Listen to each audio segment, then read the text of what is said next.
গুরু, ওই দেখো সেই মেয়েটা আসছে। কোন মেয়েটা? কেন, আপনার মনে নেই?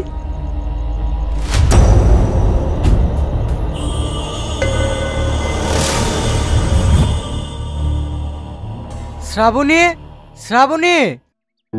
রিয়াজ দা? হ্যাঁ চল। রিয়াজ দা, আজ যেতে পারবো না, আমার একটু অসুবিধা আছে। তোর অসুবিধা আছে, কিন্তু আমার যে আর সুবিধা। মায়ের শরীরটা ভীষণ খারাপ, তাই ডাক্তার বাড়ি যেতে হবে। যাবিনি মানে? শরীর খারাপ তোর মায়ের, তোর তো না। চল আমার সাথে।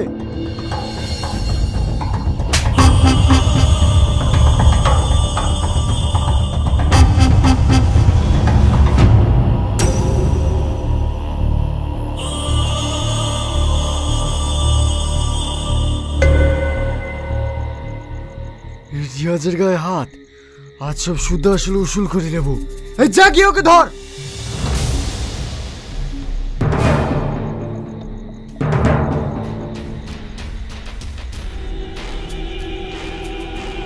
কে আপনারা?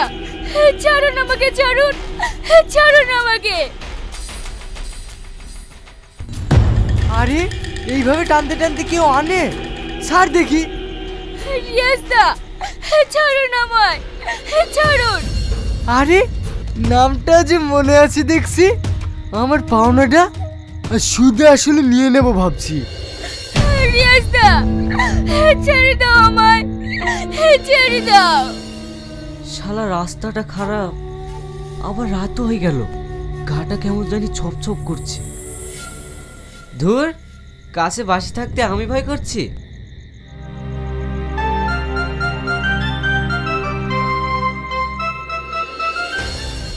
ছেড়ে তো দেবই, আগে আমার পাওনাটা শোধ করে নি।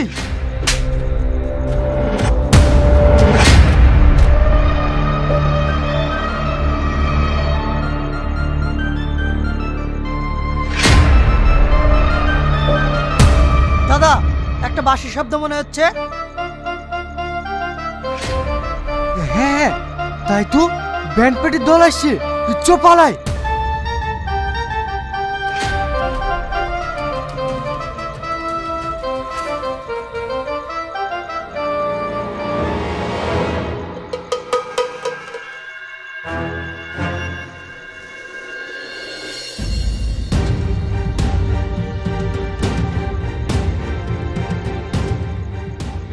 ওরা মানুষ না জানোয়ার? মেয়েটার কি অবস্থা করেছে দেখো দিনি। তোমার বাড়ি কোথায়?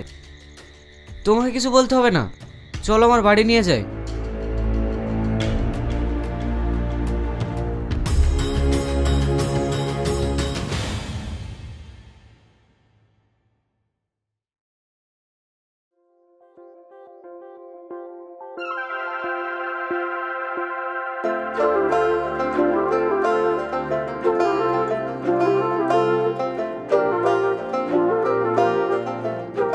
কি আপনি বলুন তো, আপনার বাড়ি কোথায় আর কোথা থেকে আসছিলেন?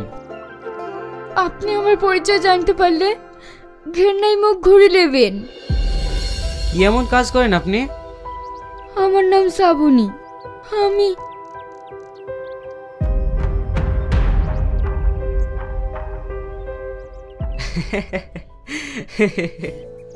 কেন এসব অসৎ পথে ইনকাম করেন আপনি? চেয়েছিলাম তো এই সৎ পথে ইনকাম করতে, কিন্তু এই সমাজ আমাকে করতে দেয়নি। তাই মাকে নিয়ে বেঁচে থাকার তাগিদে আমি এই কাজটা করতে বাধ্য হয়েছি।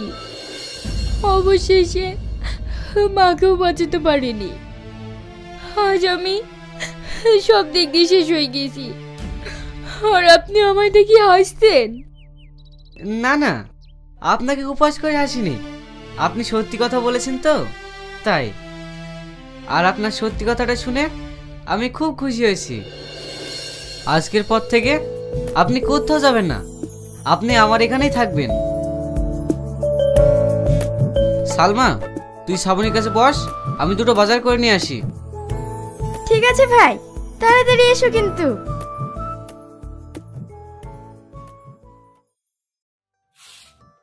হয়তো কোনোদিন ভুলে যাবে তুমি ভুলতে কি পারবো তোমার। বাহ, ভাবির গানের গলাটা তো খুব সুন্দর। কে তোর ভাবি? কেন, ভাই যদি তোমাকে বিয়ে করে তাহলে তুমি আমার ভাবি হবে না? আগে তোর ভাইকে বিয়েটা করতে বল, তারপরে ভাবি বলি ডাকিস। না, আমি এখনই ডাকবো, তুমি আমার কিচ্ছু করতে পারবে না। কি রে, তোরা কি নিয়ে ঝামেলা করছিস? ভাই, ভাবি দারুণ গান গাইতে পারে। হ্যাঁ, তুই ঠিকই বলেছিস, গানটাও ভালোই গায়, কিন্তু গেয়েই বা কি করবে বল? ও তোর গ্রামে থেকে বড় শিল্পী হতে পারবে না। তাতে আমার কোনো দুঃখ নেই। তুমি যদি সারা জীবন এভাবে আমার পাশে থাকো তাহলে আমি তোমাকে শোনানোর জন্যই গাইবো। কি রে সালমা, কিছু খাবার টাবার করিস নি? হ্যাঁ হ্যাঁ ভাবি, তুমি ভাইকে খাবার দাও গা। আবার সরি, আমার ভুল হয়ে গেছে। ভাই, বিয়েটা করে ফেলো না, তাহলে তো আমার আর ভাবি বলতে অসুবিধা হবে না। কি জানি, শুধু ভুল করে ভাবি বলা হয়ে যাচ্ছে। এই বকিস নি তো তুই। ঠিক আছে, তুমি হাত মুখ ধুয়ে এসো, আমি খাবার খুলছি।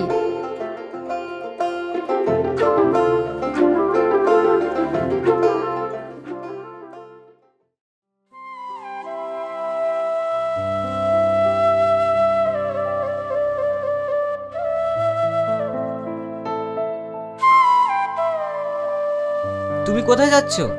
বসো। ছাড়ো, সালমা আসছে।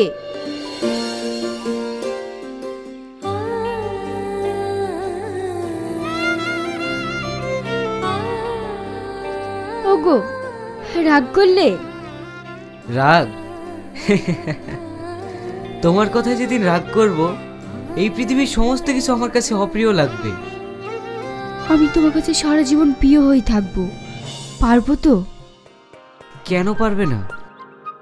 কারণ আমার খুব ভয় হয়, যদি কোনোদিন দমকা বাতাসে আমরা দুজন আলাদা হয়ে যাই তাহলে আমি বাঁচবো না, মরে যাব। খবরদার, এই কথার কোনোদিন বলবে না। আমরা দুজন সারা জীবন একসঙ্গে থাকবো।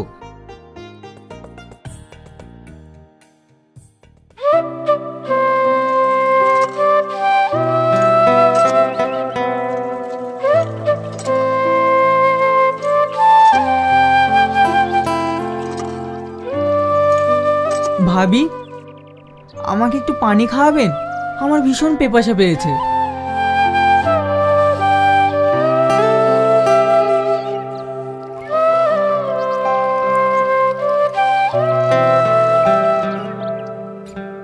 বাসলাম, ভীষণ পেপাসা পেয়েছিল।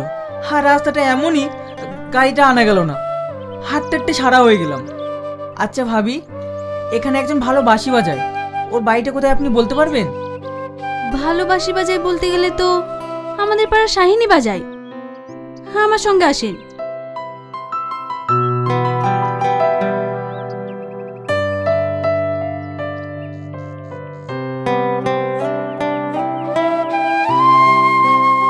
আপনাকে কোথায় যেন দেখেছি। কোথায় দেখেছেন? হ্যাঁ, টিভিতে। আপনি সঙ্গীতকার সোহেল রানা না? হ্যাঁ, আপনি আমাকে চিনতে পেরেছেন? হ্যাঁ, আপনার অনুষ্ঠান আমার খুব প্রিয়, আমি খুব দেখি। Thank you.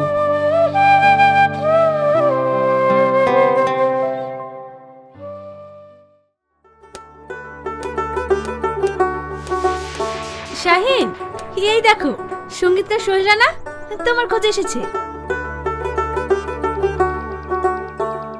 স্যার, আপনি আসুন আসুন। সালমা, চেয়ারটা দে তো বোন।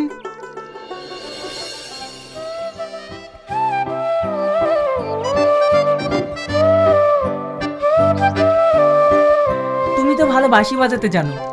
হ্যাঁ স্যার, মোটামুটি বাজায়।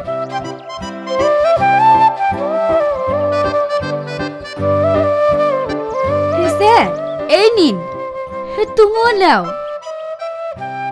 স্যার, এ শ্রাবণী, সুন্দর গানের গলা, আপনি যদি একটু শুনতেন। হ্যাঁ হ্যাঁ, ঠিক আছে, গাও। প্রেমের সমাধি ভেঙে মনে শিকল ছেড়ে পাখি যায় উড়ে যায়, তোমায় পাবো না জানি, শুধু চোখের পানি দিয়ে গেলে আমায়। বাহ, সুন্দর গাইতে পারো তো। শাহিন, ওর যা গলা তাতে ভালো শিল্পী হতে পারবে, কিন্তু ওকে প্র্যাকটিস করাতে হবে। এক কাজ করো, তোমরা দুজনেই বেরিয়ে পড়ো, আর আমি তো তোমার জন্যই এসেছিলাম। স্যার, আমি যেতে পারবো না, আমার বোন বাড়িতে একা। আপনি ওকে নিয়ে যান, বড় শিল্পী তৈরি করুন, আর আমি গেলে ওর সঙ্গে একটু দেখা করে দেবেন। না না, আমি একা ওনার সাথে কিভাবে যাই বলো? তুমি গেলে না হয়। আচ্ছা তুমি বলো, সালমাকে একা বাড়িতে রেখে সবার যাওয়া ঠিক হবে? আর এত বড় সুযোগ হাতছাড়া করো না, তুমি যাও দাদার সাথে। কিন্তু কোনো কিন্তু নয়, তুমি যাও তো, আমি তোমাকে মাঝে সাঝে গিয়ে দেখে আসবো। ঠিক আছে। তাহলে তুমি রেডি হয়ে নাও।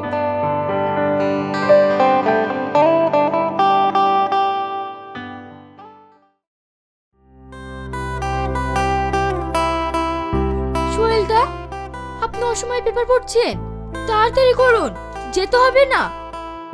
শ্রাবণী, তোমাকে তো ব্যাপারটা বলাই হয়নি, আজকের প্রোগ্রামটা হবে না। প্রোগ্রাম হবে না মানে?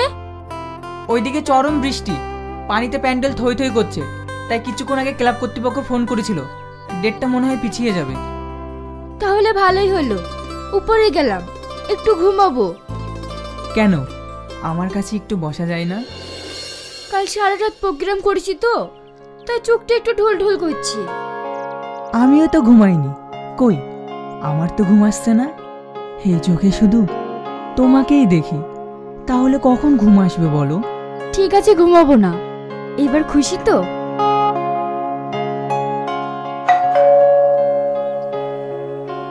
শ্রাবণী, দেখো তো কে এসেছে। তুমি যাও, আমি যেতে পারবো না। ঠিক আছে।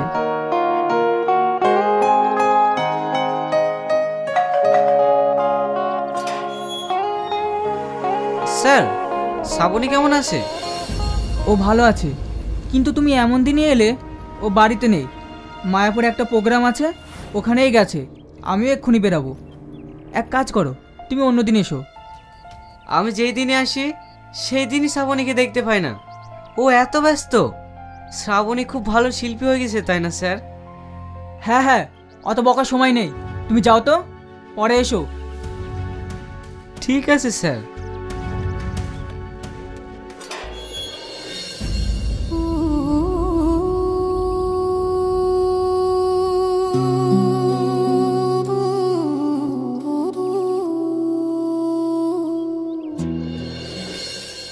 কে এসেছিল? এক ক্লাব কর্তৃপক্ষ এসেছিল প্রোগ্রামের জন্য, আমি না করে দিয়েছি। এত পর পর প্রোগ্রাম দরকার নেই, তুমি বিশ্রাম করো তো। কোথায় যাচ্ছ? বসো একটু।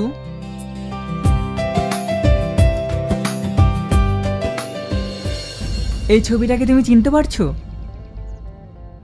হ্যাঁ, চিনতে পারছি। আপনার কাছে জাদু আছে, গ্রামের একটা মেয়েকে আপনি শহরে ম্যাডাম বানিয়ে ফেললেন। হ্যাঁ, এবার বউ বানাতে পারলেই হয়। কি বললে? কেন, তুমি চাও না? কেন চাইবো না, অবশ্যই চাইবো। তাহলে একটা ভালো দিন দেখে আমাদের বিয়েটা সেরে ফেলি। ঠিক আছে, তাহলে একটা কাজ করো, আমার অনেক দিনের শখ, আমার বিয়েতে সানাই বাজবে, ব্যাংক পার্টির বাজনা বাজবে। ও নিয়ে তুমি চিন্তা করো না, আমি হোটেল মালিককে বলে দিলে ও সব ব্যবস্থা করে দেবে।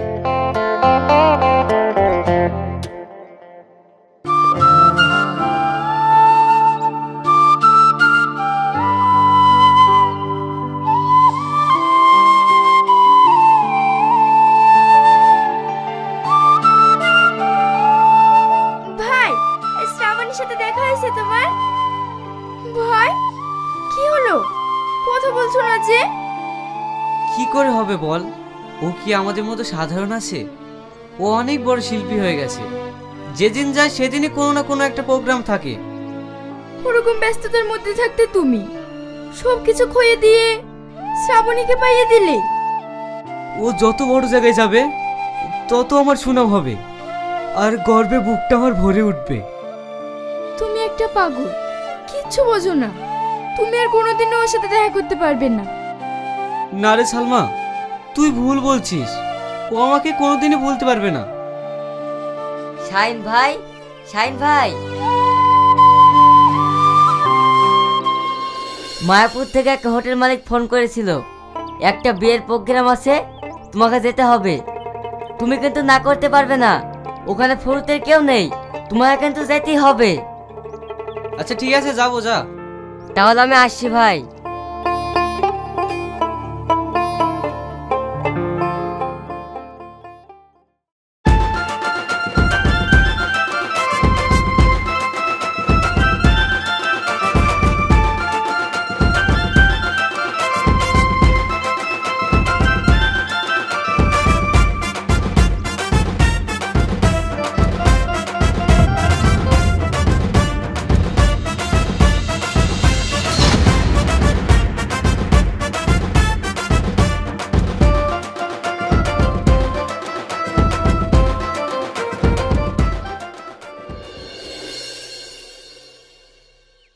কি রে, থেমে গেলি কেন? বাজা, কেবল তো বর আর কোণে আসলো, এখনো তো বাজাতে হবে। বাহ বাহ শ্রাবণী, তুমি এইভাবে আমার সাথে বিশ্বাসঘাতকতা করতে পারলে? হ্যাঁ পারলাম। কে তুমি? কি আছে তোমার? আমি একটা বড় শিল্পী, আর আমি যাকে বিয়ে করছি সে সঙ্গীতকার। কোথায় তুমি আর কোথায় আমি? ঠিকই বলেছো তুমি, কিন্তু তুমি এই জায়গায় ছিলে না। আমার সুখ বিসর্জন দিয়ে তোমাকে করেছি বড় শিল্পী, আর তার প্রতিদান তুমি এইভাবে দিলে। আমি শুনেছি মেয়েরা কবিতরের জাত, যে চালে দানা বেশি পাবে সেই চালে গিয়ে বসবে, আর আজ তুমি সেটা প্রমাণ করে দিলে। বুঝিয়ে দিলে মেয়েরা ভালোবাসতে জানে না, জানে শুধু আঘাত দিতে। তুমি সুখী হও, আমি তোমার আঘাত বুকে নিয়ে এই সারা জীবন কাটিয়ে দেব। আসছি শ্রাবণী, আসছি।